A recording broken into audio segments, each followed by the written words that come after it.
The Syndicates Mark, Part 1, The Fall, Chapter 1. The Setup. Leo Carter had pulled off hundreds of scams. Identity swaps, fake investments, luxury heists. But tonight, he felt it in his bones. Something was off.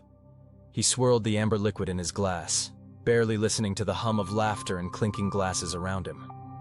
The Valhalla Lounge wasn't his usual scene. Too many suits, too many people with real money. The kind who didn't just let things go when they got burned. But tonight was different. Tonight, he was celebrating. A con well played.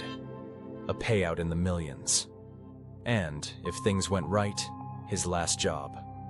The bartender slid another whiskey across the counter, nodding toward the back. From your friend, Leo's pulse tightened. He didn't have friends. He turned slowly. A woman sat alone in the corner, draped in a silk dress the color of midnight. High cheekbones, piercing green eyes, a confidence that said she didn't ask for attention. She commanded it. Nina. His stomach twisted. He hadn't seen her in years, not since he burned her on the Berlin job. Leo picked up the glass and walked over, forcing a smirk. Didn't expect to see you here. Nina traced the rim of her martini glass with one manicured finger. I could say the same. He sat across from her, taking in the scene. The way she positioned herself, back against the wall, clear line of sight to every exit. The way she barely touched her drink. This wasn't a casual meeting. What do you want? He asked. She leaned in, her voice barely above a whisper. You're in trouble, Leo. He laughed. Story of my life. I'm serious. She slid a folded piece of paper across the table. You left a trail. They know. He hesitated, then unfolded it. A name was scrawled across the page in deep red ink. The Syndicate. Ice crawled through his veins. The word alone was enough to make seasoned criminals disappear. I didn't touch their money, he said, voice low. Nina tilted her head. Didn't you? He clenched his jaw. His last job, taking down an offshore account holding dirty cash from arms deals, human trafficking, worse, had been too easy. Too perfect. Had someone set him up? Leo's mind worked fast. If they knew, I'd already be dead, Nina sighed. They don't just kill, Leo. They play. They hunt. A flicker of movement caught his eye. A man in a dark suit, lingering near the bar. Another near the exit. Leo's heartbeat quickened. Too late, Nina murmured. They're here. He fought to keep his expression neutral. How much time do we have? She checked her watch. Less than a minute. Can I trust you? She met his gaze. No, figures. Leo exhaled, picked up his drink, and downed the rest. Then, in one fluid motion, he flipped the table. Glass shattered. Patrons screamed. The Syndicate's men lunged, but Leo was already moving, grabbing Nina's wrist and yanking her toward the emergency exit. They burst into the alley. Cold night air. The stench of gasoline and rain-soaked pavement. Nina pulled free. What's the plan? Survive. Footsteps pounded behind them.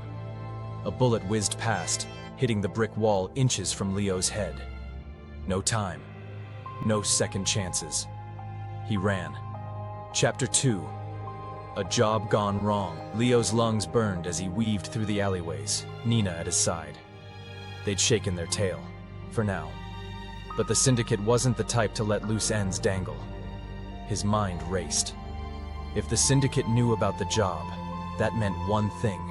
Someone had talked. And the only person who had access to the money besides him, Mara. He hailed a cab with a quick wave, shoving Nina inside before sliding in himself. The driver barely glanced at them before pulling away. Nina smoothed out her dress, her expression unreadable. Where are we going? To get answers. He tapped out a message on his phone. Meet me at the safe house. Now. No reply. Leo clenched his jaw. That wasn't like Mara. She always answered. The ride felt endless, the city blurring past in streaks of neon and headlights. When the cab finally pulled up to a rundown apartment complex, Leo barely waited for it to stop before stepping out. "Stay here," he told Nina. She snorted. "Not a chance. Fine." He didn't have time to argue. He took the stairs 2 at a time, heart hammering. Apartment 4B. The safe house. Leo tested the door. Unlocked.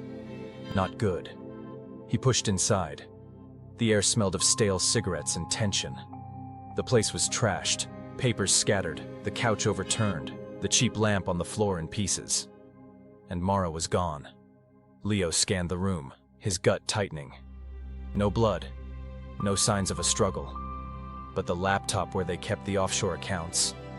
Missing. Nina moved past him, stepping carefully over the mess. "Well, this doesn't scream friendly visit." Leo ignored her and checked the duffel bag they had stashed in the closet. Empty. A chill ran through him. "The money's gone," he said, his voice flat. Nina let out a low whistle. "Oof, that's rough." Leo turned on her. "You think this is funny?" She shrugged. "Not funny. Predictable. You trusted someone. That was your first mistake." Leo forced himself to breathe. Stay calm. Think. Mara wouldn't do this to him. Would she? The door creaked behind them. Leo spun. A man stood in the doorway, gun raised. Not just any man, Hendricks. Syndicate enforcer.